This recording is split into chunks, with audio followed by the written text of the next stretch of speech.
La Nación Más, no hay quórum en el Congreso. ¿Qué pasó, Tomás Díaz Cueto?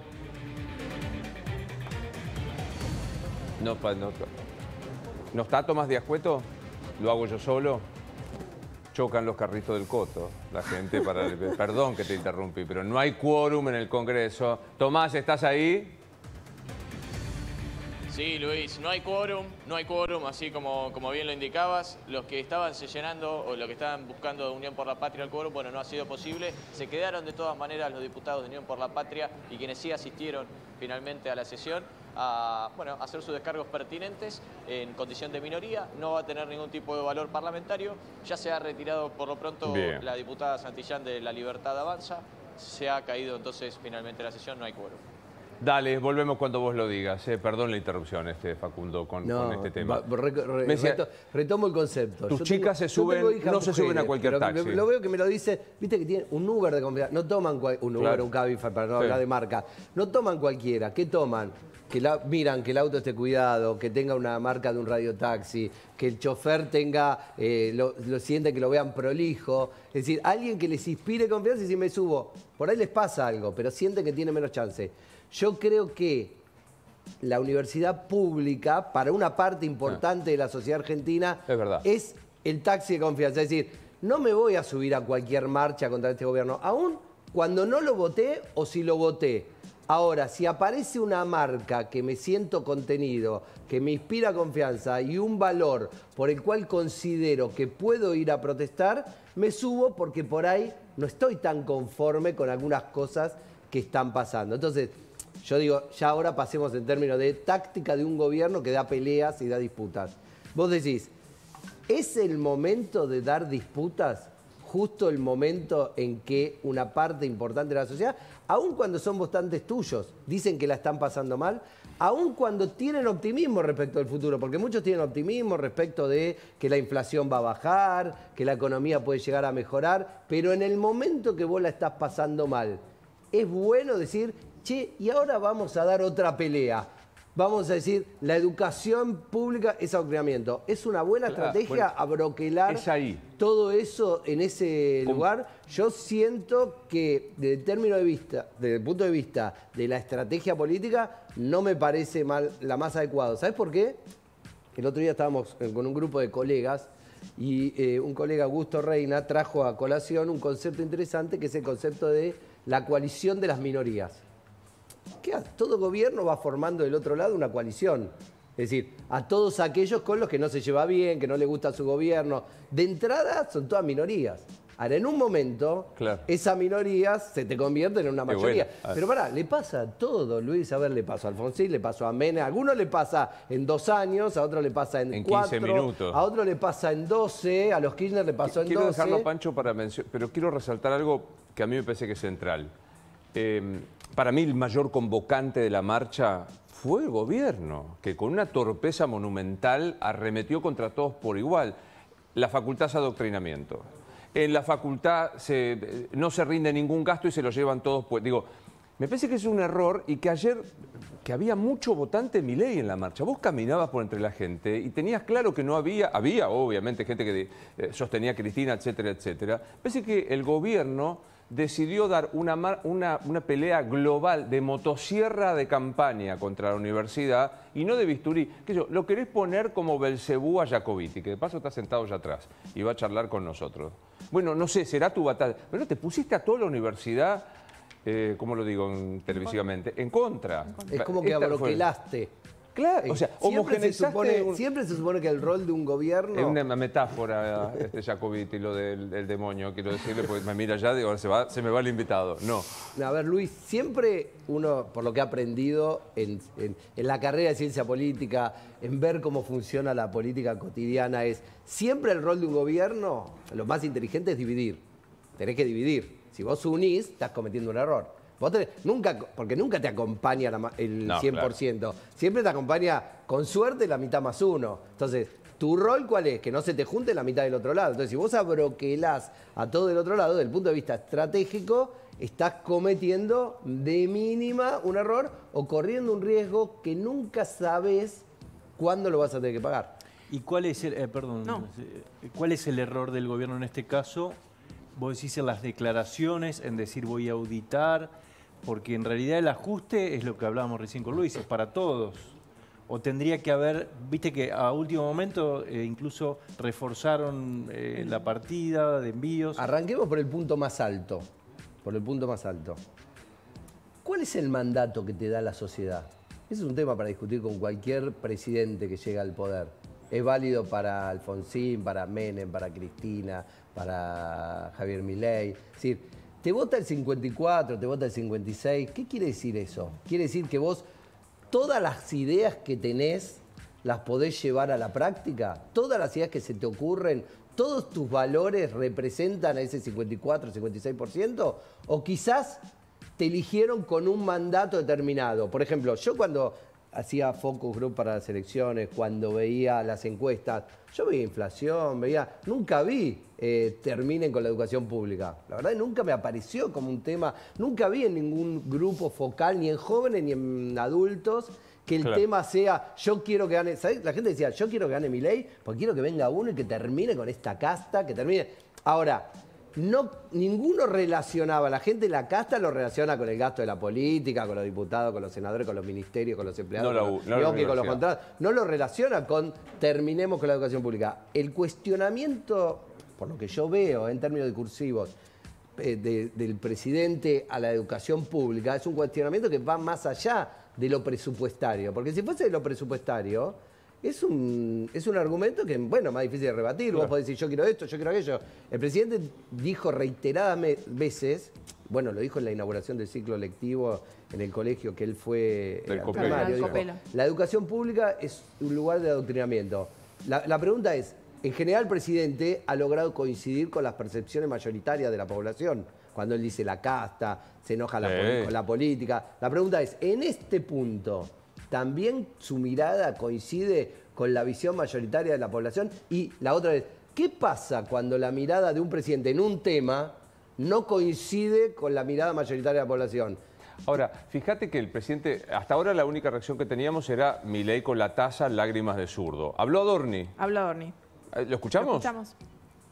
Y sí, por supuesto que las auditorías son un pilar fundamental de todo esto, pero en tal caso hay que preguntarse al revés, ¿qué problema hay en auditar las universidades? ¿Cuál sería el inconveniente que tengan las universidades en que se las pueda auditar?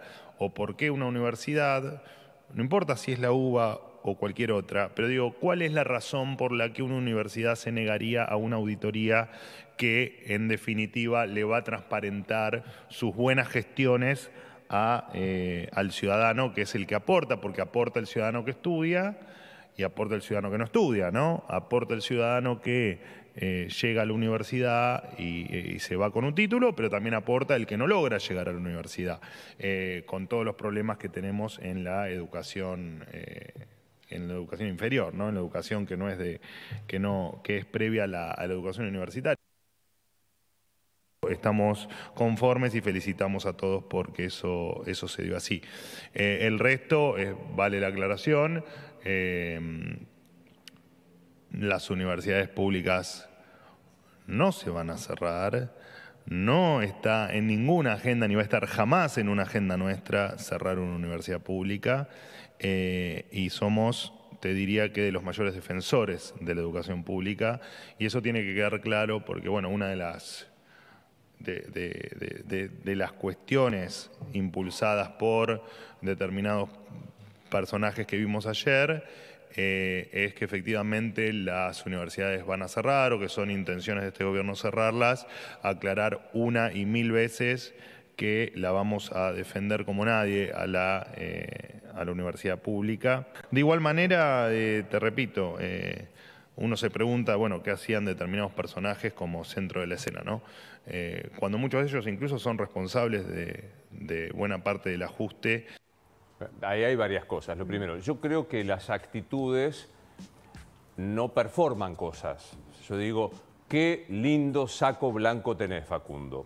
Pues no, tenés uno negro. Entonces digo, defiendo la universidad pública, dice Adorni. Le da la mitad del presupuesto. las considerás centro de adoctrinamiento, las metés en el mismo esquema de motosierra que el resto de los gastos, y me cuesta creer que defendés la universidad pública. Ahora, si vos me decís, no, mira, la universidad es una inversión que la vamos a privilegiar, la vamos a auditar. Ahora vos me decís, hay sectores en donde se usa el adoctrinamiento que son los menos, porque yo siempre digo, mira, la Facultad de Derecho enseña la misma cátedra Finocchiaro y Grabois.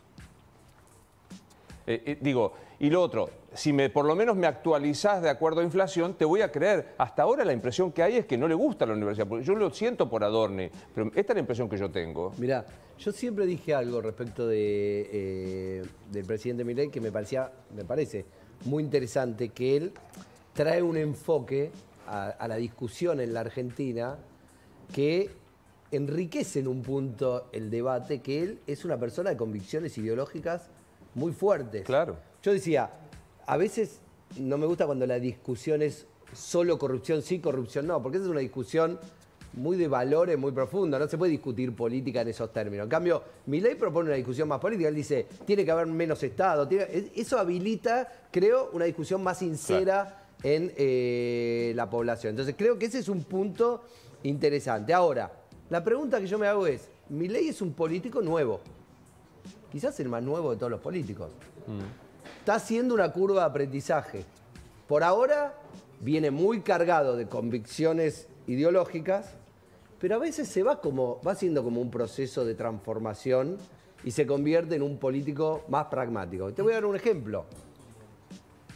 Lo que sostenía el gobierno, el propio vocero presidencial respecto a la medicina prepaga, su proceso de desregulación y de cómo se debían fijar los precios, después hubo no sé si un arrepentimiento, pero al menos una revisión del concepto de la falla de mercado. Se dieron cuenta que por el camino ese era posible que se pudieran cartelizar las medicinas, las empresas de medicina prepaga, y quizás el precio no era tan competitivo entre las empresas. Entonces dijeron, bueno, actuemos. Y antes decían, no hay que actuar. Entonces yo puedo pensar que en esa curva de aprendizaje, puede ser que hoy, corrija. No inmediatamente, porque nadie corrige tampoco en medio minuto. En política nadie hace eso. Pero quizás estén pensando si lo más inteligente es discutir adoctrinamiento en las universidades. Sí le doy razón, estoy muy borrágico, Cecilia, no te dejo hablar. No. Sí le doy razón a los periféricos que se quisieron montar en la marcha ayer. A la CGT, a Massa, a Cristina. O sea, en eso toda la razón del mundo, porque digo, eso es recontra de financiar la universidad. No quiero dejar de decir que no todo me pareció incorrecto lo que decía Adorni. Tiene razón esa última. Sí, Cecilia. Claro, mi pregunta iba precisamente por eso. Ayer en el gobierno, cuando uno preguntaba por el impacto de la marcha, por el número de la marcha, ellos te respondían, mira, lo estoy viendo en este momento a Sergio Massa en pantalla, la estoy viendo a Malena Galmarini, a Massa que pisó el presupuesto en el 2022, a Lustó que se aumentó la dieta la semana pasada. Eso es la vieja política y eso habla de la marcha y no de la universidad. Dice, ¿no? Le coparon la marcha a la universidad como argumento para atenuar, si se quiere, lo que pasó. ¿En cuánto eso verdaderamente puede ser un atenuante para el gobierno, si es que lo es? No, yo creo que todo gobierno, cuando se encuentra en una situación de estas características, para decirlo en lenguaje así criollo, trata de bajarle el precio. Claro. Siempre buscan, todo, lo han hecho todos los gobiernos, por eso digo, no podemos decir, miren lo que hace este gobierno. Todos los gobiernos, cuando tienen una marcha en contra, tratan de que su peso sea el menor posible. Yo creo que pensar que la marcha ayer la movilizaron, porque la pregunta es, ¿quién moviliza? ¿Moviliza Cristina? ¿Moviliza Massa? ¿Moviliza la CGT? ¿O fue una movilización de estudiantes, profesores, investigadores, académicos? Entonces, mi sensación, mi intuición, nosotros estamos haciendo una encuesta que la vamos a tener lista el viernes, así que si quieren el viernes se las pasamos para que ustedes la vean, especial sobre este tema. Y yo tengo la sensación de que, independientemente que también hay políticos que se quieren montar sobre determinados escenarios para tratar de sacarle provecho, la realidad es que la sociedad va a la cabeza de esos temas. A ver, yo veía, cuando eran las marchas en Nisman, también había políticos. Sí, ¿A quién le importaban los políticos que estaban ahí? El problema era la marcha en Nisman y cómo la sociedad vivía esa problemática. Yo creo que con este tema es lo mismo. Hay un no comprender lo que significa. Y me llama la atención. ¿Sabes por qué me llama la atención? Vos lo conocés a Agustín Laje. Sí, Lo has oído claro. hablar. Un tipo muy interesante. Yo lo he escuchado. Yo puedo disentir un montón de cosas. Y él conoce muy bien el concepto. Ellos toman mucho de los conceptos de Ernesto Laclau, de la construcción de hegemonía, de la contrahegemonía, y cómo derrotar y cómo dar la batalla cultural. Es un concepto que viene muy de ahí. La educación es un significante vacío, la educación pública. Cada grupo que estaba ayer ahí, le da... ¿Qué quiere decir significante vacío? Porque digo, no todos los que nos están mirando tienen que haber leído a Laclau. Pero a ver, es la idea de que aparece un concepto que cada uno le puede dar la interpretación que quiere y se siente interpelado. Entonces, se puede sentir interpelado Feynman, se puede sentir interpelado Novarecio, se puede sentir interpelado Tenenbaum, por nombrar periodistas que tienen distintas orientaciones, y eso también es válido para la sociedad. Se puede sentir interpelado un masista, uno del MST, un radical, una chica como la dirigente que habló al final, que me da la sensación que es una piba que está, digamos, haciendo sus últimos pasos en su carrera universitaria y no creo que esté contaminada. Es decir, daría la sensación que cada uno puede agarrarse de ese significante y darle la intensidad y la intención que quiere. ¿Qué es lo peligroso para el gobierno? Que el gobierno para mí debería estar atento, si no estuviese sentado en la mesa del príncipe asesorando, que es lo que nos imaginamos siempre todos los consultores y todos los politólogos. Que muchas veces ese significante vacío es el principio de la articulación de una coalición. Por ahí no hoy, por ahí dentro de un año, dentro de 2, dentro de 7, no importa. Bien. Pero digo, un gobernante tiene que no propender a la construcción de coaliciones que se le enfrenten. Placer verte siempre. No, lo mismo, Luis. Hasta luego. ¿Se fue Lilia Lemoine, que estaba saliendo del Congreso? Ah, qué pena.